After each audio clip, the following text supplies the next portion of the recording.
ফিলিস্তিনের গাজায় ইসরায়েলের ভয়াবহ আগ্রাসনে আরও অর্ধশতাধিক প্রাণহানি হয়েছে।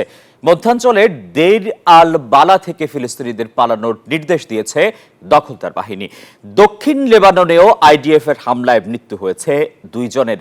এদিকে ইয়েমেনেও মার্কিন বিমান হামলায় 4 জনের প্রাণহানি হয়েছে বলে জানিয়েছে হুথি বিদ্রোহীরা।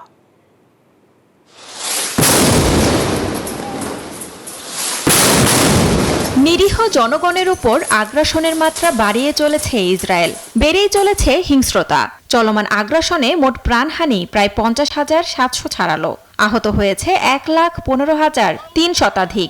দক্ষিণ লেবাননেও হামলা চালিয়েছে আইডিএফ। এবারের মার্কিন সফরে দখলদারদের প্রধানমন্ত্রী বেনিয়ামিন নেতানিয়াহু গাজাকে পুরোপুরি শেষ করার জন্য সবুজ সংকেত পাবে এমনটাই ভাবছে হতাশ ফিলিস্তিনিরা।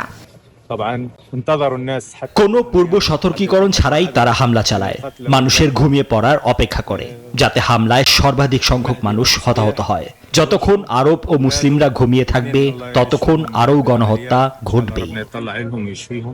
বান্ডেল থাকলে প্রতি সেনমানিতে টাকা বাঁচবে। বিকাশ সেনমানি বান্ডেল কিনে জিতুন প্রতি লেনদেনে। এদিকে গাজা উপত্যকা থেকে দক্ষিণ ইসরায়েলের আশদাদ শহর লক্ষ্য করে 10টি রকেট ছুড়েছে হামাস।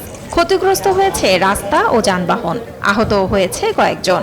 রোববার গাজায় ত্রাণকর্মী হত্যাকাণ্ডের স্বাধীন তদন্তের দাবি করেছে red crescent.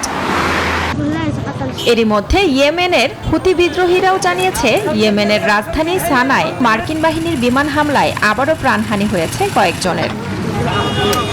Desk report, news 24।